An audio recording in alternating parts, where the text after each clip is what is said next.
What is up, guys? Logan here, and I am back with another episode of Prodigy. Now today is a very exciting day because what I am showing here is going to determine how my videos show up in the next year, 2 years, however long I use this camera right here. I got the Canon EOS M50 and I got it as a kit, and it comes with a 15 by 45 millimeter lens and also a 55 by 200 millimeter. So I'm also going to be having that great added extra zoom lens in there, so that's going to be good for me as well. And if you didn't watch my last video, I was talking about my Panasonic Lumix G7, which I'm recording on right now. This will probably be the last video that I ever record on this camera, but I am selling it because it is a really good camera. There are just some things that I wasn't liking about it, like the autofocus not working very well and things like that. If you really want to know the details, just look at my last video. Anyways, we're gonna unbox this. It's not really like a detailed review for this video, it's more of just like an unboxing, showing what's on it, and so on. But before we open this M50, let's look at a little overview of some of the specs on this camera. So this is a 24.1 megapixel camera, which is a huge bump up. I believe the Panasonic is about 16.1 megapixels. And it can shoot video at different modes. The 4K, I heard, is not the best on this camera because I heard it crops down the image a lot, and it can only shoot at 24 FPS when it's at 4K, but with those circumstances, I'm probably going to be shooting at 1080 a lot more, which doesn't really hurt me. I feel like it's going to be okay. And if you shoot at 1080p, it's going to shoot at 60 FPS, which is pretty good.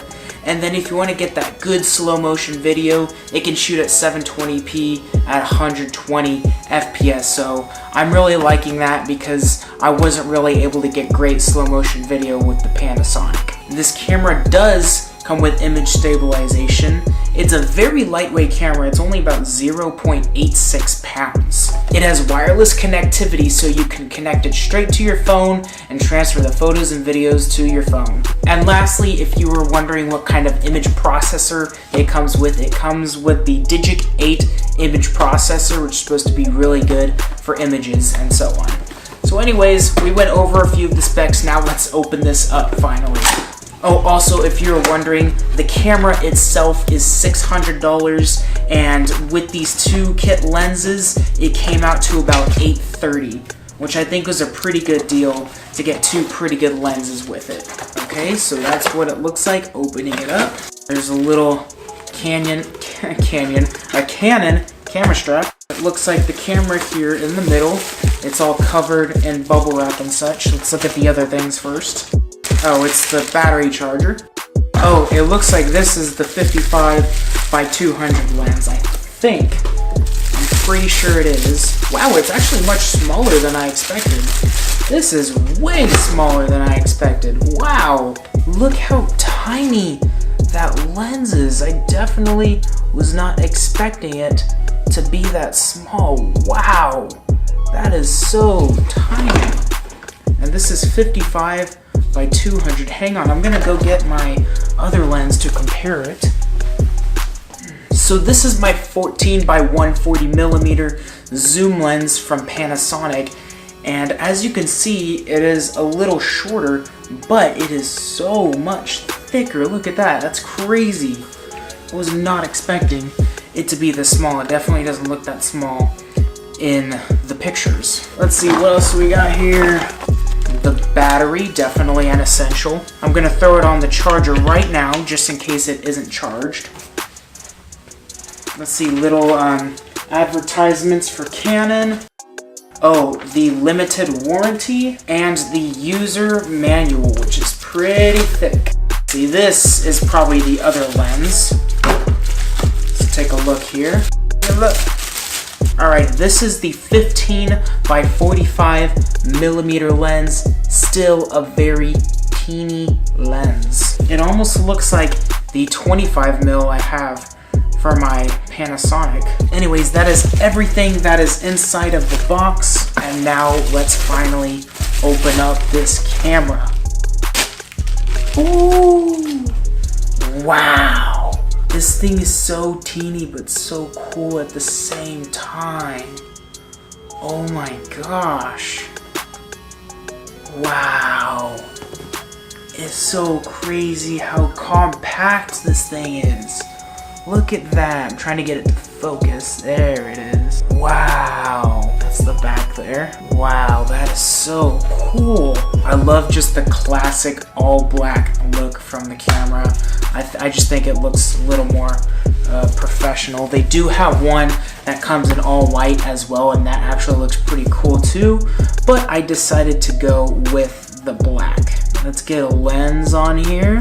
Oh, there it is, the lens. Wow, let's get this zoom lens on here. Oh my gosh, that's so pretty. So there's definitely a couple other things I do need to get for this camera. One thing is a new mic. On this Panasonic, I'm using the Rode Video Micro, which is a pretty good camera, but I'm not a huge fan of the shock mount on it. It's a very jiggly microphone, and the windshield is pretty big and intrusive on the camera, so I'm not a huge fan of that either. So I was thinking of going with the Rode Video Mic Go.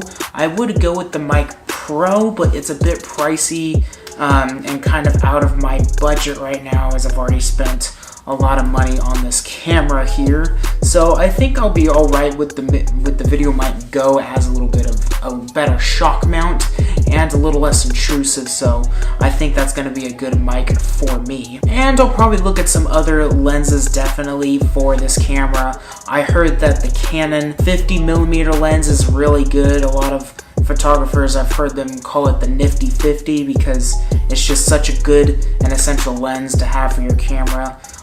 Maybe the 24mm, checking that one out as well, but I'm not sure. If there's anything you guys think I should check out for my camera, leave it down in the comments below. Definitely going to be leaving a much more detailed review of this camera. This video is just a little bit more of an unboxing. So I had the camera charged a little bit. I hope it has some charge so I can turn it on and check it out. This was definitely another great part of this camera, is this flip out screen right here. That's definitely an essential for me for my vlogging and stuff like that. And is it touchscreen? It is touchscreen as well. I've also heard very good things about the autofocus on this camera, which I'm very excited about. I heard it has very good face tracking and stuff like that. So I am hoping that works. That's kind of like an essential for me, because I do this on my own. I don't have like a cameraman or anything. So like I need the autofocus because manual focus is kind of tough for me to do. So there it is. There is my unboxing of the Canon M50. First look is definitely a very good one, and I'm hoping this camera turns out very well. I'm going to be making a much more detailed review of this after I play around with it a little, and I'm going to be comparing it to my Panasonic Lumix G7 that I'm using right now. And that is all I have for you guys today. Make sure you like this video and subscribe to my channel. I will see you next time on Product Prodigy.